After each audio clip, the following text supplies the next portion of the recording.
Olá, meus amigos, boa tarde, sejam todos muito bem-vindos a mais um Evangelho no Lar, trazido pela Casa Espírita Prozebem. E para a gente dar início ao nosso Evangelho da tarde de hoje, quem quiser pode separar o seu copo com água, a sua garrafinha, para que seja fluidificada pela espiritualidade amiga que nos acompanha, que nos assiste nos nossos estudos. E para a gente dar início, eu vou ler a nossa mensagem preparatória. É uma carta de Paulo aos Coríntios, que nos diz justamente sobre o amor. Ainda que eu fale as línguas dos homens e até a dos anjos, se eu não tiver amor, serei como um sino que ressoa, ou como um tambor que faz barulho. Ainda que eu tenha o dom de profetizar e conheça todas as coisas secretas de Deus e tenha todo o conhecimento, ainda que eu tenha uma fé tão grande que possa deslocar montanhas, se não tiver amor, eu não serei nada. Ainda que eu dê todos os meus bens para alimentar os pobres e ainda que eu ofereça o meu próprio corpo para ser queimado em sacrifício, se eu não tiver amor, nada disso terá significado. O amor do qual eu falo é paciente e amável.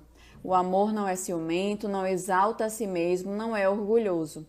O amor não é malcriado, não procura seus interesses, não se irrita facilmente, não guarda mágoas. O amor não se alegra com o mal, mas alegra-se com a verdade. O amor aceita todas as coisas com paciência, tem sempre confiança e esperança e se mantém sempre firme. O amor jamais acaba. Há dons de profetizar, mas eles desaparecerão. Há dons de falar em várias línguas, mas eles cessarão. Há o conhecimento, mas ele desaparecerá.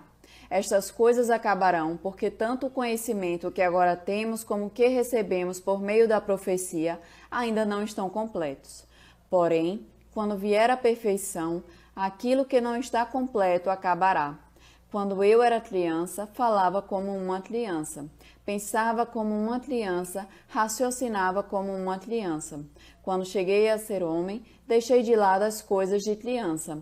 Agora nós vemos como se estivéssemos olhando para um espelho escuro.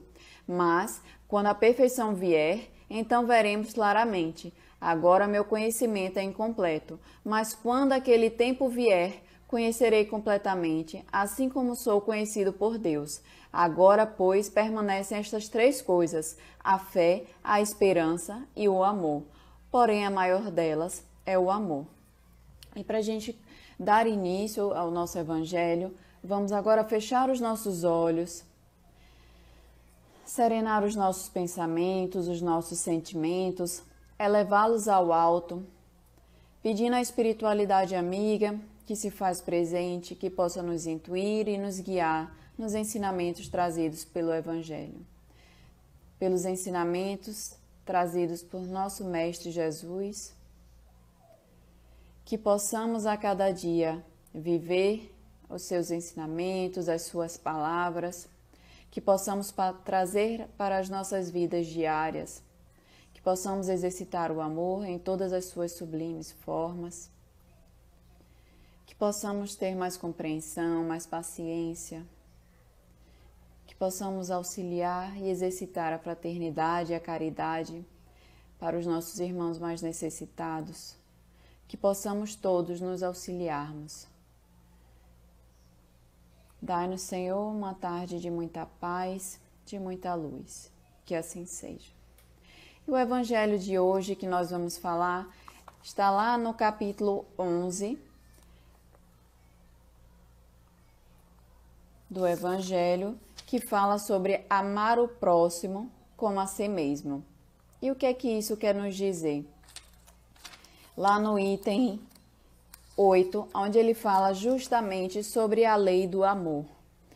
E o que é que nos traz a lei do amor? A lei do amor, falado pelo Espírito Lázaro em Paris, 1862, começa dizendo assim, que o amor resume toda a doutrina de Jesus, porque é o sentimento por excelência. E os sentimentos são os instintos elevados à altura do progresso realizado. O que é que ele quer nos dizer, né, com esse pequeno trecho? Como é que nós podemos avaliar o nosso progresso e entender o que é que nos movimenta?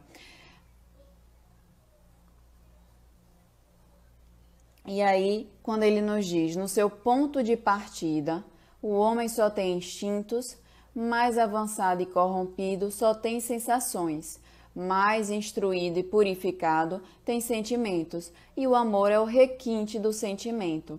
O que é que ele vem nos dizer?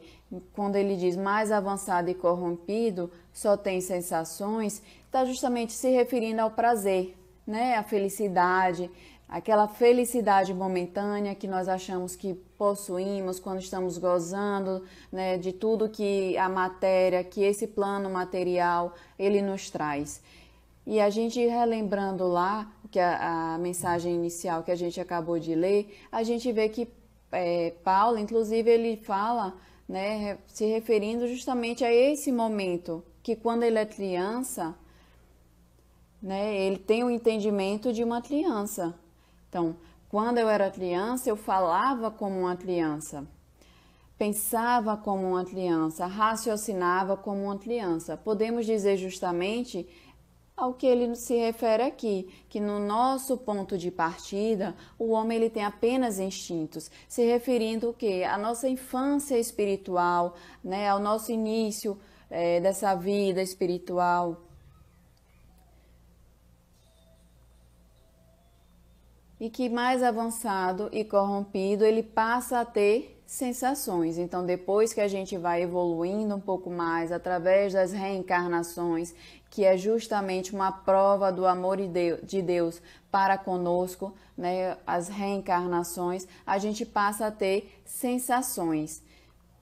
Mas quando nós nos tornamos instruído e purificado, nós passamos a ter sentimentos, ou seja, nós trocamos aquelas emoções, aqueles sentimentos diversos, né, de raiva, de inveja, de ódio, de medo, que se tornam o quê? Orgulho, para transformar justamente em quê? Em harmonia, em autoaceitação, no perdão, em fé, em caridade, que são tudo o quê? Amor, são formas de amor.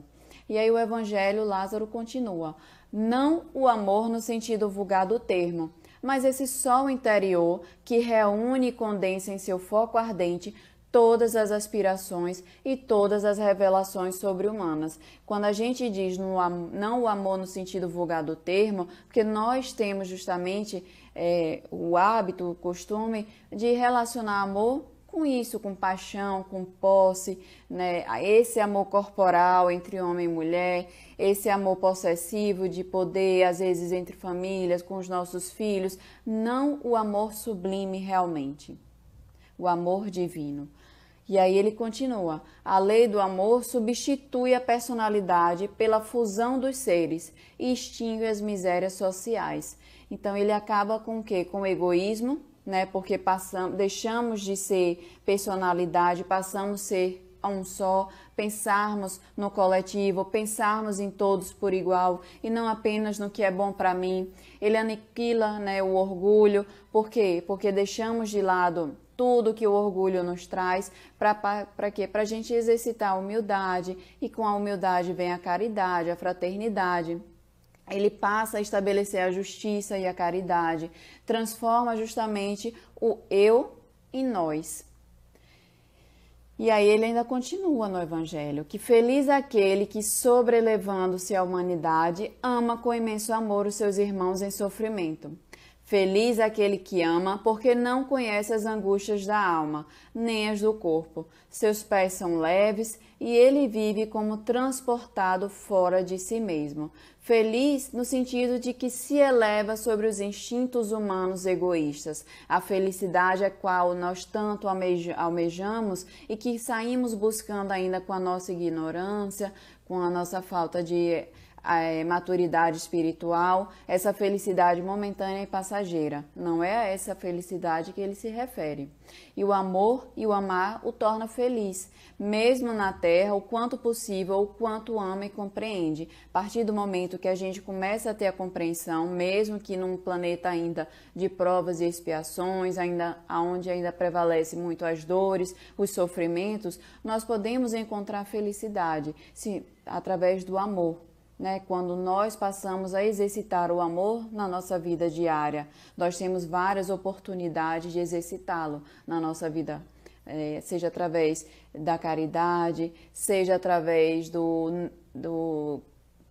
de não pensarmos apenas em nós, né, de deixarmos o egoísmo de lado, o ego, como a gente já viu, né, em outras vezes, a gente exercitar justamente o amor sublime, como Jesus o fez. Qual foi o maior exemplo que nós podemos seguir de perfeição? Jesus. Jesus amou a todos indistintamente. Quando Jesus pronunciou essa palavra divina, amor, ele fez estremecer os povos e os mártires, ébrios de esperança, desceram ao circo. Então, era o momento de quê? Da humanidade justamente avançar, sair da sua vida de instintos primários, né, comer, o beber, o que as nossas necessidades fisiológicas demandam, iniciar justamente a nossa caminhada dos sentimentos para o amor. Foi isso que Jesus veio nos mostrar, nos ensinar. E o Espiritismo ainda continua lá, no Evangelho, por sua vez, vem pronunciar a segunda palavra do alfabeto divino.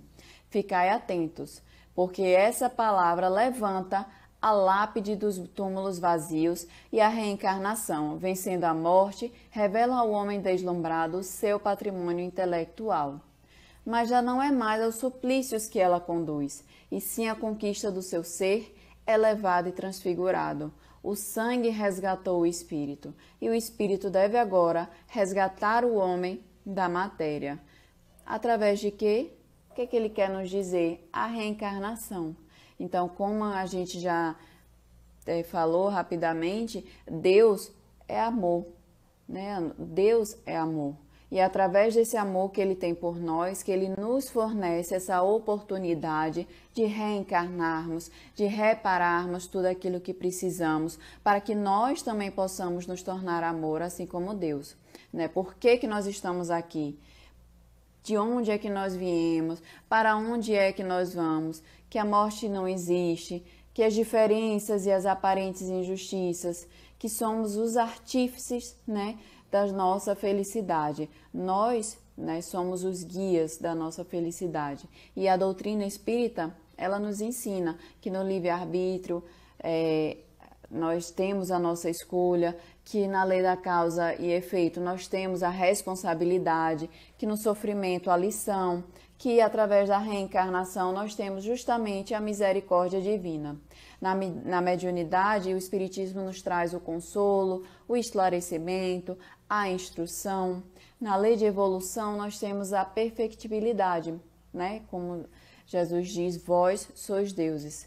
E na reforma íntima, nós temos o caminho, através da porta estreita.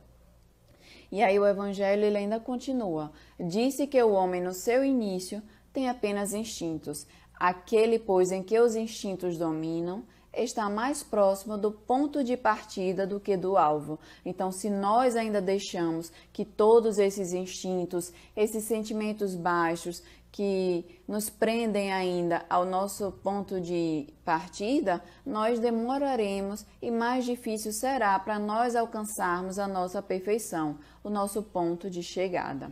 Para avançar em direção ao alvo, o Evangelho nos diz que é necessário vencer os instintos a favor dos sentimentos, ou seja, aperfeiçoar os sentimentos, como a gente viu, aqueles sentimentos de raiva, de orgulho, de egoísmo, de vaidade, que ainda são tão fortes dentro de nós, a gente aperfeiçoá-los e transformá-los, sufocando os germes latentes da matéria. Então, vamos transformar através do quê? Do nosso autoconhecimento. E aí o Evangelho ainda diz que os instintos são a germinação e os embriões dos sentimentos. Trazem consigo o progresso como a bolota oculta o carvalho. Os seres menos adiantados são os que, libertando-se lentamente de sua crisálida, permanecem subjugados pelos instintos. Então, eis a razão dos espíritos colocarem justamente o orgulho e o egoísmo como um entrave ao nosso progresso moral. Saímos do casulo, mas a gente continua carregando ele conosco, né? Ainda deixamos que esses sentimentos prevaleçam dentro de nós. Quando a gente deixa que o que é importante para mim prevaleça e não o que é importante para o outro, para todos, então eu ainda estou agindo com egoísmo. E aí ele continua que o espírito deve ser cultivado como um campo. toda a riqueza futura depende do trabalho atual, e mais que os bens terrenos, ele vos conduzirá à gloriosa elevação. Será então que, compreendendo a lei do amor, que une a todos os seres, nela buscareis os suaves prazeres da alma, que são o prelúdio das alegrias celestes. E aí Fenelon continua também falando, lá em Bordeaux, 1861, que o amor ele é de essência divina. O amor é Deus, Deus é amor. Desde o mais elevado até o mais humilde, todos vós possuís no fundo do coração essa centelha desse fogo sagrado. Né? Nós sabemos que a própria reencarnação, como mencionado, é a prova de amor a Deus por nós. Todos nós, criaturas, sejamos, né, perfeitos, imperfeitos, todos aqui ainda somos imperfeitos, ainda estamos no processo evolutivo, mas todos temos dentro de nós essa centelha desse amor, dessa essência divina, porque todos um dia nós chegaremos também a essa perfeição. Se a gente parar para imaginar que aquela pessoa que fez tanto mal para a gente, aquelas pessoas que a gente afasta do convívio da sociedade, porque, ao nosso ver, não estão de acordo com o que as leis da convivência, as leis de sociedade nos trazem, a gente as afasta, mas elas possuem também essa centelha de amor divino dentro delas. Elas possuem algo que elas amam, alguém que elas amam, de alguma forma elas conseguem exercitar esse amor. Se a gente for pegar o próprio Hitler, o Hitler ele amava os animais, por mais que ele tivesse feito tudo o que ele fez, né? Ele possuía amor aos animais. Por quê? Porque todos nós temos essa centelha divina dentro de nós. E é com o tempo e é no nosso dia a dia que a gente vai conseguindo exercitar e colocar esse amor em prática, como Jesus nos ensinou. A Maria Madalena, quem curou? Foi o amor de Jesus. Ela teve a busca dela pelos prazeres momentâneos, em busca da felicidade que ela não achava, até que ela conseguiu e entendeu o que é que realmente preenchia, qual era o verdadeiro amor. Quando a gente também conseguir descobrir, como o próprio Paulo, que a gente citou aqui no início, Paulo ele fala justamente nessa carta aos Coríntios dessa transformação, que quando ele conseguir atingir essa perfeição, como ele diz, aquele tempo vier, conhecerei completamente, assim como sou conhecido por Deus, Porque agora, pois, permanecem estas três coisas, a fé, a esperança e o amor. Quando a gente parar de olhar ao redor e olhar para dentro de nós, a gente vai também reconhecer essa centelha que existe em nós, essa centelha colocada por Deus para guiar os nossos caminhos. E como é que a gente faz isso? Agradecendo as oportunidades de exercitar o perdão, de exercitar a caridade. Se a gente não pode fazer aquela caridade material, a gente tem a caridade moral, que é muito importante, inclusive, aos olhos de Deus. Por quê? Porque a gente doa o que a gente realmente é e não o que a gente tem. Então, eu posso doar a palavra, posso doar os meus sentimentos, aquilo que eu consigo carregar dentro de mim. Mas se a gente continua a colocar empecilhos, a não respeitar o outro, os compromissos, são vários os exemplos no nosso trabalho, uma palavra amiga. Então, são várias as formas que a gente tem de exercitar justamente esse amor. Como é que Jesus fez? Quais foram os ensinamentos que Jesus nos trouxe? Se a gente parar e colocar Jesus como a nossa referência, tentar ao menos fazer 1% do que Jesus fazia, ou do que Jesus fez, a gente vai estar no caminho. Então, é a gente parar de pensar apenas em nós, no nosso bem-estar, e a gente pensar em todos, amar a todos indistintamente. Não foi isso que Jesus nos ensinou? Não foi isso que ele veio nos ensinar? Então, é a gente se colocar no lugar do outro. Eu gostaria que isso fosse feito comigo dessa forma, eu gostaria que agissem assim comigo. Então, vamos aproveitar esse momento, vamos renovar os nossos pensamentos, vamos renovar os nossos sentimentos. É tempo de mudança, que esse ano novo que chega, né? E o ano que fica, que seja de aprendizado, foi um ano que a gente pôde justamente exercitar o amor. Vamos olhar o que as coisas boas que ele pôde nos trazer, né? Que esse ano ele nos trouxe. O momento da gente ficar mais próximo da nossa família, de a gente mais uma vez exercitar a nossa caridade, a nossa fraternidade, a nossa empatia para com o nosso próximo. Vamos colocar para fora essa centelha divina do amor que está dentro de nós. Vamos respeitar uns aos outros, respeitar os nossos familiares, respeitar as nossas ligações, né, os nossos vínculos, respeitar e colocar sempre dando importância não apenas aos meus pensamentos, aos meus desejos, mas também aos do outro. Então, que a gente possa ficar com a lei de amor trazida por Deus e nos ensinada através dos exemplos por Jesus, para que tenhamos todos um final de ano de muita paz, de muita luz, que o amor prevaleça nas nossas casas, nos nossos corações e na nossa humanidade. E para a gente finalizar, vamos agora fazer a nossa prece final, fechando os nossos olhos, agradecendo por esta oportunidade de estarmos aqui reencarnados, por esta bendita oportunidade de resgatarmos os nossos erros passados, de podermos aprender, de podermos ensinar um pouco a cada dia, de poder, Senhor, viver o seu amor plenamente. Auxilia e nos mostras o caminho. Afastai, Senhor, da felicidade momentânea e passageira. Preenche os nossos corações e os nossos lares com o teu amor divino. Obrigada, Senhor. Obrigada, Jesus.